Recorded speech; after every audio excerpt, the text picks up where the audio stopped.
Welcome to the Pew! Welcome to the Pew! Boy, that was a start that I wasn't ready for. Good morning. Good morning.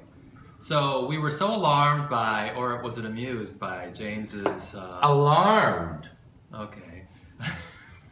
Amused. There's nothing amusing about calling somebody on a speakerphone while they're on camera and finding out that they're in a K-hole and they don't know they're being filmed. What's amusing about that?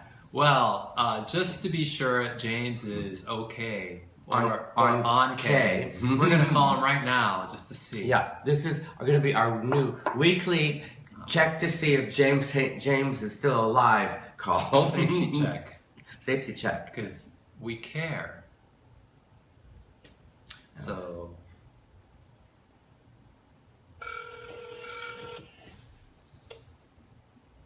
This is James. Leave a message. Oh.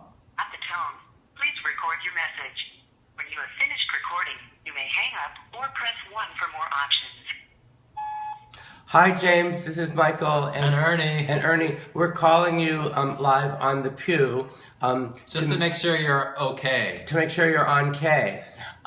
This is going to be our weekly Call James St. James to make sure he's still alive call on the Pew, because the Pew viewers, the Pewers care so much about you. They're all worried. They were sending in questions. So, we all hope you're okay on K. Bye. Bye. So, we were deluged with answers to the contest last week. And some of them were really interesting. A few of them were right, were correct. But many of them were interesting, that the interesting ones maybe were more correct than the correct one. So as you recall, we flashed pictures of Michael, Miley Cyrus, Michael Jackson, and Macaulay Culkin, all on the cover of Chrome magazine.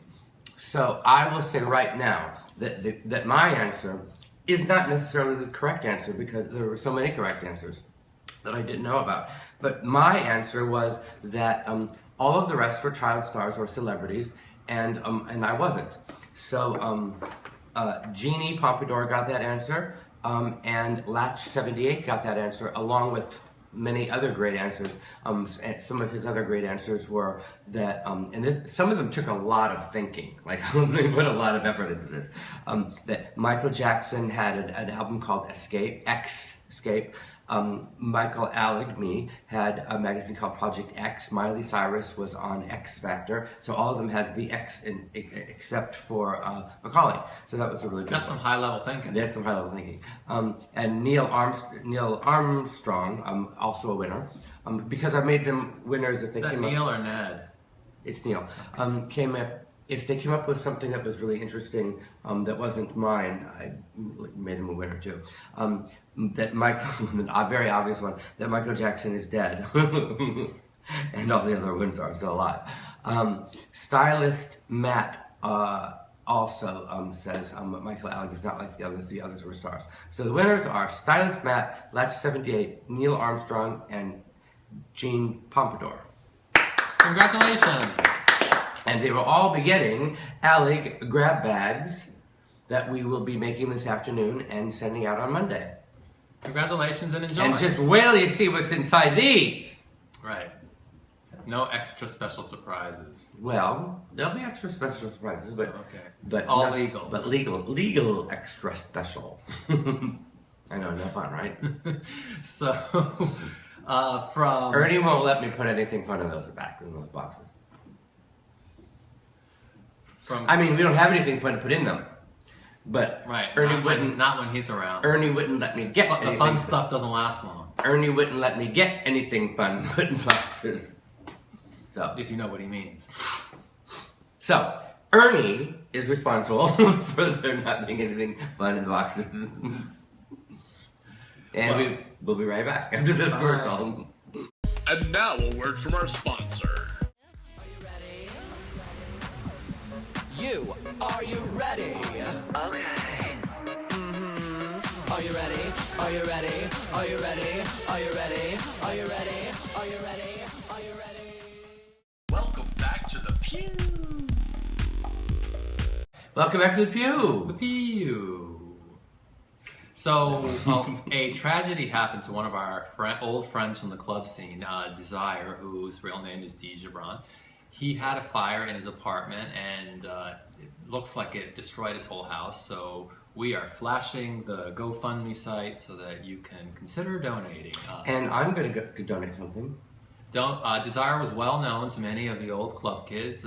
She used to hang out at Disco 2000. I remember Desire came with the club kids on one of our trips to Washington, D.C. I remember a late night at a rest stop somewhere in Maryland where we're freaking out everybody in the restaurant because the club kids made a rest stop, and they're all dressed up, and all these middle America people are eating their hamburgers. Right. Oh my God! I love doing stuff like that. And then all of a sudden these drag queens are voguing down the middle of the restaurant. It was really funny. If we have time, I have a quick story to tell you about Desire. Yes.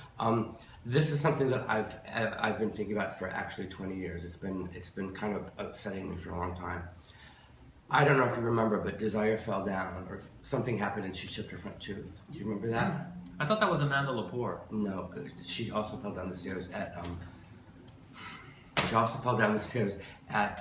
the building.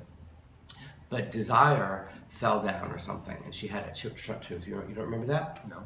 Well, her entire front tooth was chipped for about a year.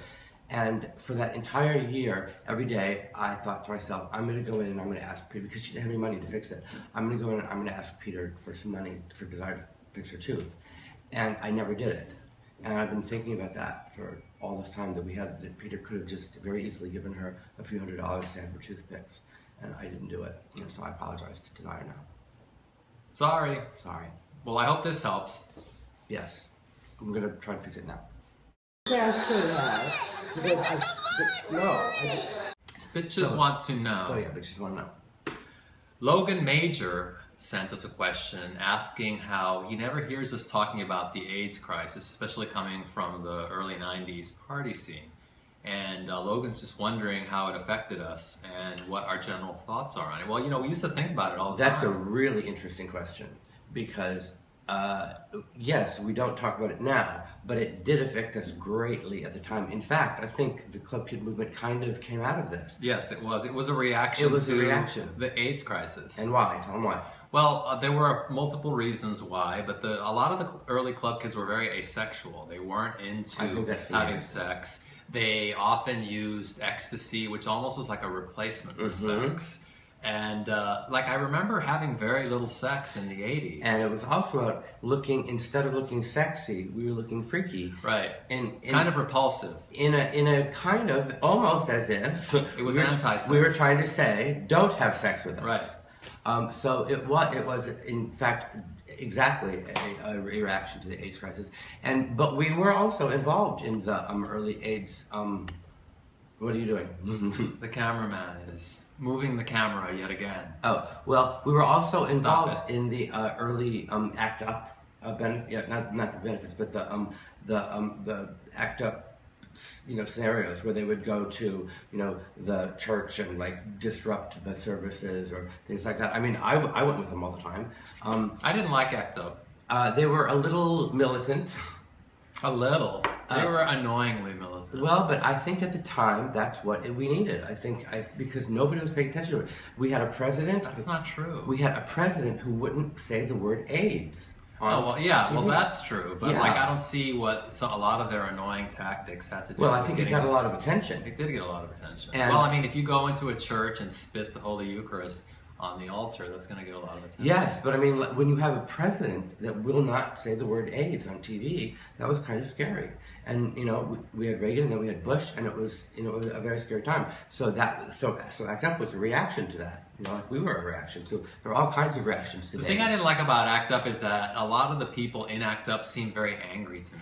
And they were angry, and I didn't like that because I wasn't angry. I mean, I was having a good time, and I was always in a good mood. So I wasn't angry either. I couldn't relate to their anger. I could relate to their anger, but I was not angry myself. I think we were too young to be angry because we had just come into the scene, and they were a little bit older than us. So maybe that explains their anger. I don't know. I wasn't angry, but I appreciated their anger. I understood it, and I appreciated the wow factor of their antics. So there. So We yeah. talked about AIDS. Yeah. See you next time. Bye.